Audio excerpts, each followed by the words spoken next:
Welcome to a special edition of the Patch Overview. I'm Jet, here with Murillo, and we're in the Nocturne Theater at Riot Games to give you guys a sneak peek of the big changes we have coming up in Season 3.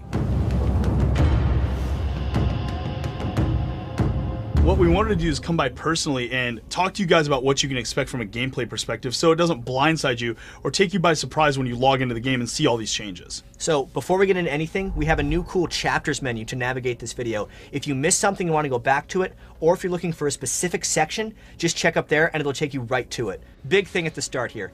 Items. We've done a lot of work on them. What's the big goal we've had behind the item changes? I think with items, honestly with everything, it's about variety and options and lots of different ways to do things, right? You kind of go to your favorite build site, whatever that might be, look at the build, go, okay, I memorized that, and then you just do that every game. Not terribly interesting, not full of lots of cool decisions, right? So that's the kind of thing we want to fix so you can have multiple different ways you build. One example of this on the new items is the new Manamune. Manamune is very similar to what you kind of know and love about it right now, but it has a special caveat that if you get the mana maxed out on that thing, it upgrades itself into the Muramana. And what that does is it has a toggle on it that if you use it, you dump mana on every auto attack and it does additional damage based on how much mana you have. So someone like Korka who really likes to spam spells and can get into mana trouble can just build that item, spam away, and still do lots of damage. Right, exactly. And now think about the different combinations. He can build more mana to get more damage out of his Manamune, or maybe he wants to combine it with some other multiplier. All sorts of things like that. It makes for different types of decisions based on the way you want to play and the character you're using. So let's talk about supports a bit, because there's someone who don't have much choice right now. Yeah, not always the best. Yeah, they go Heart of Gold, Philosopher's Stone, and then if they're lucky, they'll get an Aegis of the Legion or like a Zeke's Herald or something. Right. We've mixed that up a bit. They have more choice now. The best way to explain this, and follow me through this, give me a second, is we've removed Heart of Gold as one of the first changes we've done here. Right, and that sounds really weird because how are supports supposed to get gold now that they don't have Heart of Gold? Right, and we figured if they're buying the same items every game and that's what's giving them gold, why aren't we just giving them the gold through other methods so they can buy cool items, right? So for example, we've removed some of the gold from farming, just not Dominion levels or anything like that, and pushed it into ambient gold. So now supports are getting a greater percentage of the amount of gold you're getting on a team. So supports weren't getting much gold and they were having to build the same items to even get any gold. But then all that gold they do get, they have to spend on wards. So we've lessened the ward burden a little bit with a couple of interesting solutions, one of which I'll talk about right here, which is we affectionately call Ward Dropper. And it's an item that every time you go back to base, it gives you 4 charges and you can drop wards with that item, kind of like what you see on a Rayle's Lantern, right? Yeah. The interesting thing though is while you get a bunch of free wards for this, you can only have 2 out from this item at a time. So you're not doing like mass coverage like when it's time to like ward the whole map for a Baron or something. But when you're trying to ward your lane and build up some gold, definitely extremely gold efficient. You talked about an AD caster item months ago and we failed on delivering on it pretty much for a while. Do we have that coming into Season 3? What do AD casters got? Yeah, so AD caster item where, I think is this question, right? And yes, we do. It was really hard for us to actually do kind of in our normal release cadence. But in this kind of item overhaul, we've had a really good opportunity to take a look at a lot of these underserved kind of classes that don't have good items for them. AD Caster is a great one. Let me talk about one of the items we've done for them, which is Black Cleaver. Black Cleaver's actually been changed to be an AD Caster item because it kind of sat in the same house with Infinity Edge and Bloodthirster and Black Cleaver, and I guess kind of like a Highlander of items. There can only be one of those guys that's going to be the best. So we just said, well, Black Cleaver can go do a different thing. It can go be a AD Caster item. So what you're going to see from that from now on is it builds out a Brutalizer, first of all, which is instantly, really awesome. You're on the right foot, right? And then it also has just 80 health and then all the stats you see on Brutalizer, plus an interesting, unique passive that shreds armor on all of your physical abilities, stacking up to a certain amount. Can I still do the stuff I'm used to? Like, we've changed a lot. My build's still going to work.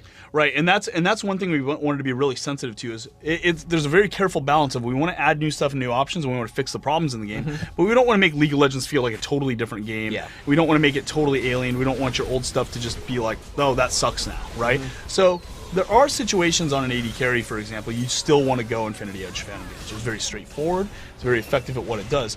But now what we want is other equally attractive options that do different things other than just single target damage. And that's how we're going to create choice for players and items. So everyone really getting a whole bunch of new options. I Right. know what I really want to hear about, though. It's the jungle.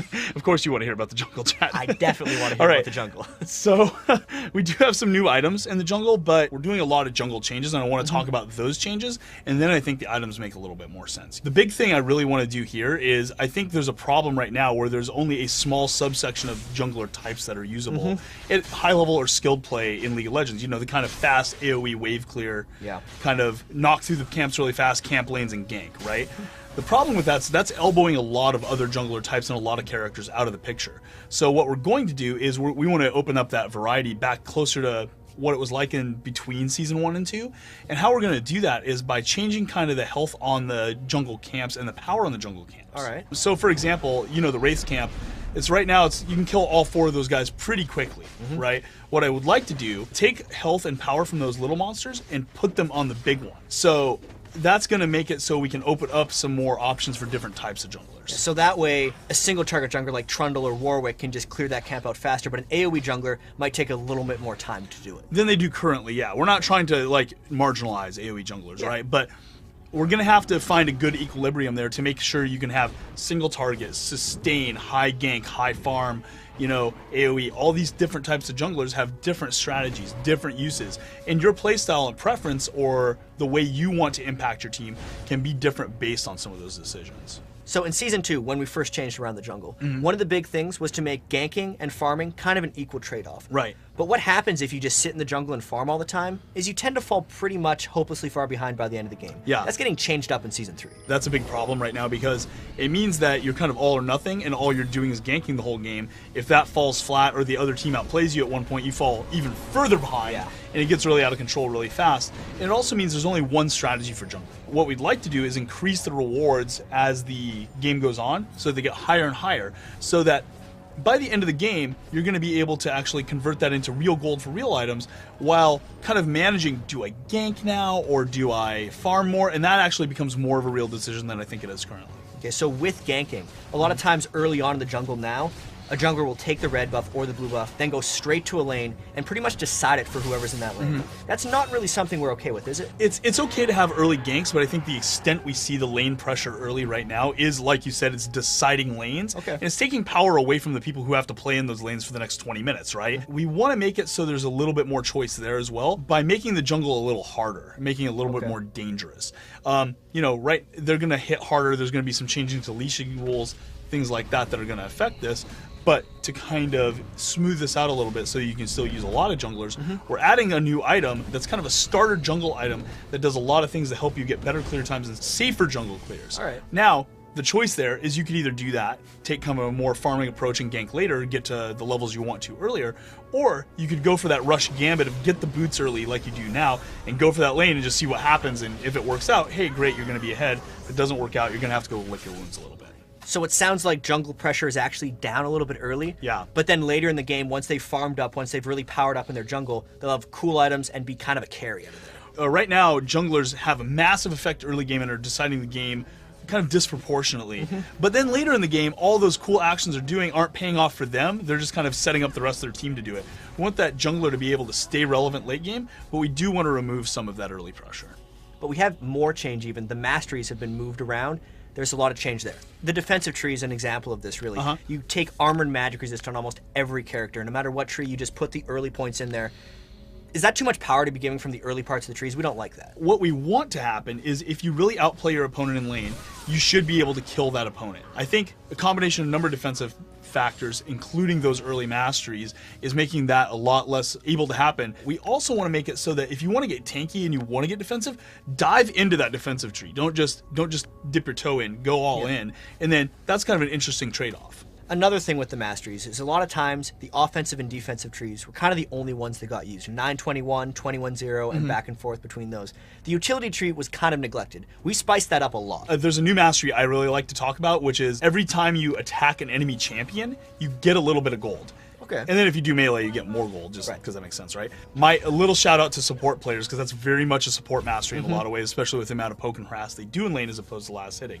So there's some stuff like that you can look forward to seeing in. If you go deep into that utility tree, you're going to get some interesting and unique effects. So that's a lot of change that I'm really excited for, but the question's going to be asked, this is really disruptive. this is going to be really hard to balance. What do we say to that? The preseason in between 2 and 3 or in between whatever seasons is the time to do these types of changes, right? They need to be done. Our players have been asking for these things, and we agree. It's just we need to do it when it's not going to disrupt the tournament season, when we have an opportunity to let players try it out and iterate rapidly on it on a live environment, right? And that's what we're going to do with this right now. We have some time until season 3 starts. Our goal is to get all this kind of like, okay, let's throw it all up in the air. Let's get it all the exciting stuff out there. And now let's get it really kind of understood and balanced before season 3 actually starts. And we're going to be watching this stuff like a hawk to make sure that happens. Yeah, sounds like a plan. Yeah. So for you guys, if you want to get more details on everything we've just talked about, we've barely scratched the surface. We have online resources you guys can check out, as well as just give your feedback on what you think. Other than that, we're done here. Thanks for watching. Thanks.